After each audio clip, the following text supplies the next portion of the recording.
I am my mother's daughter. I have been brought up in a lot of love. I have been taught to love unconditionally. And that is why I am going to join your wife, Derek, to bring this to you, just in case you missed her message the first time. Girl power. I am responding to my husband, the man who said he married me and took me to America. I insisted on working despite his refusal. Not new. My story is a long one. I intend to clear my name and detail explain how everything happened. I hope that you're patient enough to listen. Of course we are. We got all the time in the world. So it all started when I've just finished school, and this woman, a friend of my mom's, asked that I come to her place. Child exploitation. When I got there, she told me how she has watched me grow and was impressed by my attitude and pleaded that she loved for me to marry her son. Okay, I think I'll change my mind on child exploitation. I think I know this kind of women, and this usually happens when the girl's family is poor. I hope this story proves that. Yeah, when the girl's family is poor, you will find these women who will want to manipulate. This one is a classic story of manipulation from the side of the mother-in-law, your mother, Derek. So my mom, mm-hmm, mm-hmm. In fact, my parents and the whole family was in support of it. They all pleaded that I consider her decision. I, however, decided to give it a try. Yeah. It is very typical of our parents to like that their daughter end up in a good family. A good family, by this I mean a family that is well up. This comes about when especially parents are looking up for their children to change their lives. And I do not want to say that it is wrong or right, but this has to do with most of our African cultures. So I partially understand what went on there. Let's go on. So we connected on social media, of course, exchanged contacts, I am assuming because Derek, you were already in America, and did voice and video calls. Yeah. He seemed to be a nice person. Yeah, sure was. We both liked each other. So she thought a date for the wedding was set on December 22nd. He came and everything was finalized. Okay. After the wedding, it's true that I refused to get pregnant for him. And you did right, baby. You attended women's conference. You attended it quite early because I insisted on us being on birth control, as you should have.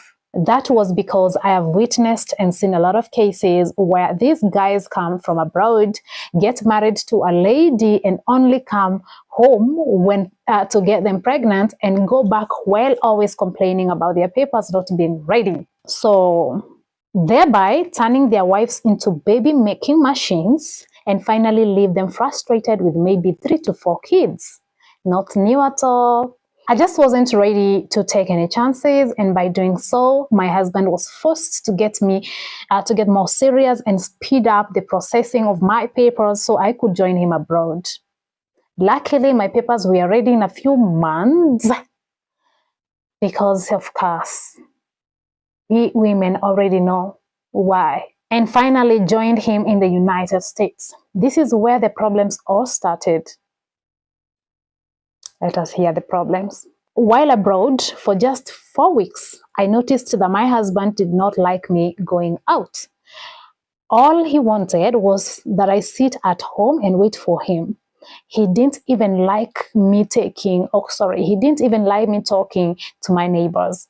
He would ask me to make a list of food items I might need for a week or two took the list to the market himself, bought and stocked the kitchen with enough groceries that can last me or us at least a week or two.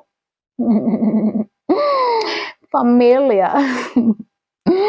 I stayed in America for over a year, stuck in my husband's house. Okay. The only time that I left the house was when he took me out during the weekend to have a few drinks and have some fun.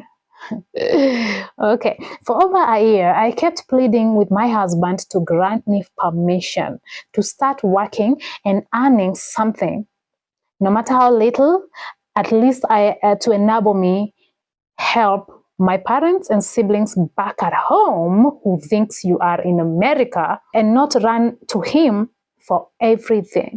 That's a clever girl there. Please note, take a pen and a paper and write it down. I am the first child. I understand you, girl.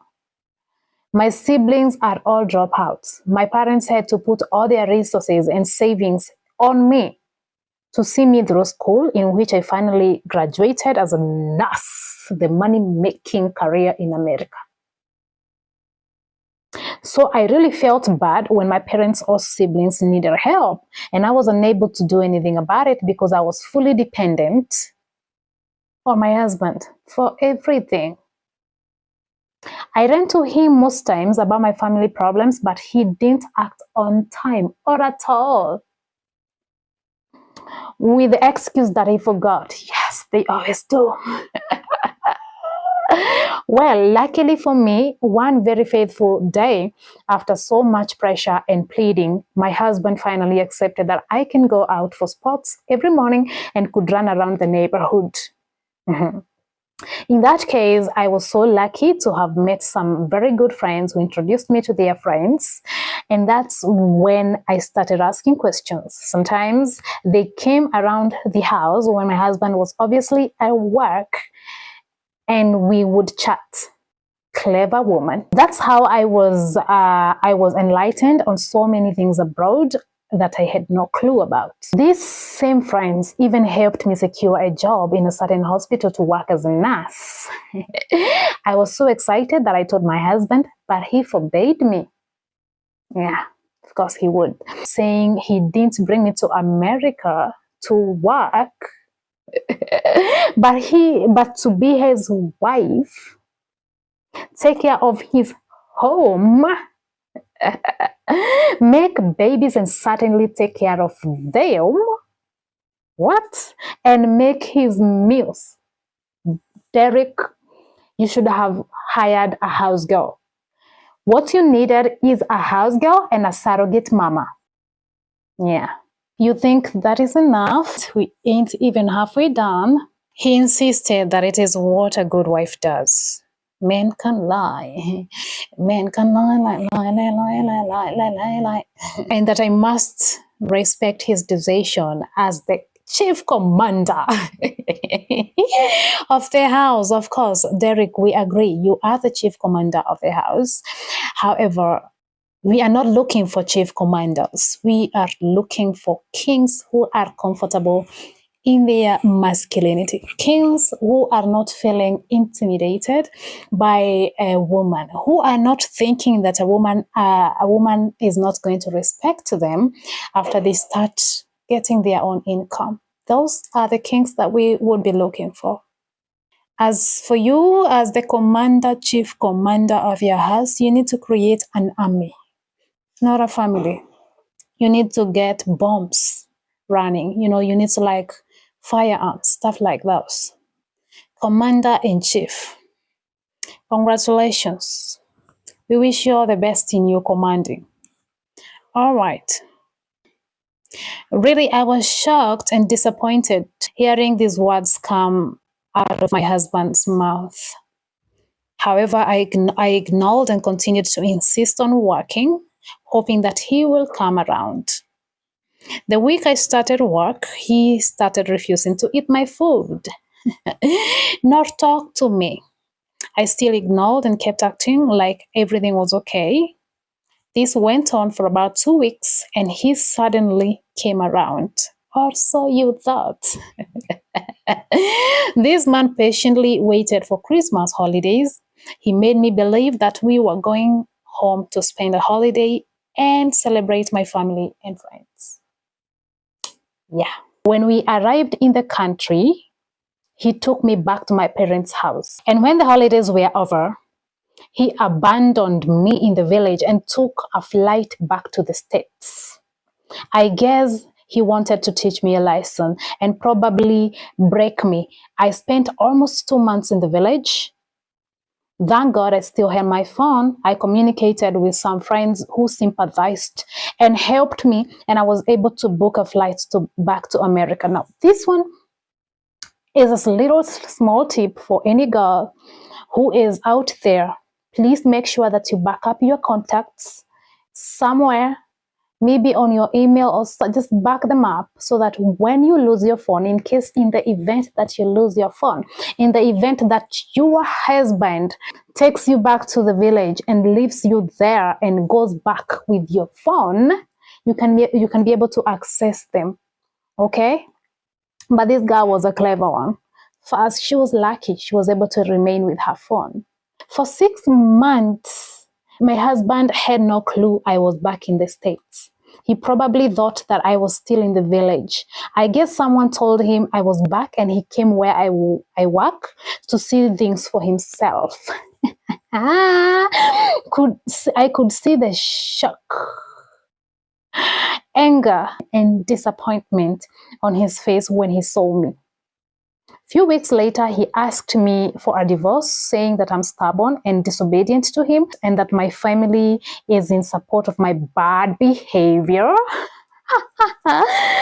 He has been insisting that my family refunds every dime he spent on me on dowry. Can you believe this man? No, I can't believe him, but I certainly can understand. This man has been sending me threats of late, asking me to leave America, saying that he picked me from the gutters and does not want to see me in America. According to him, he was the one that brought me here in the first place, and if not for him, I would never dream of coming to America. Aww, such a savior. To be honest, I was shocked that my husband came public with this issue. Well, I guess according to him, he wanted to expose and embarrass me. Derek, you've tormented me enough. Can you imagine that this man also blames me for our childlessness, accusing me of messing up my womb? Okay. God knows I have never indulged in such. Several tests carried out on me proves that I'm okay, but he refuses doing his own tests. They always do, insisting that he is okay because he once impregnated a girl in his school days, but he wasn't ready for a child and had her do away with it. Let's see. That's the reason why he is thinking that you did that previously. He is wrong. Tell him.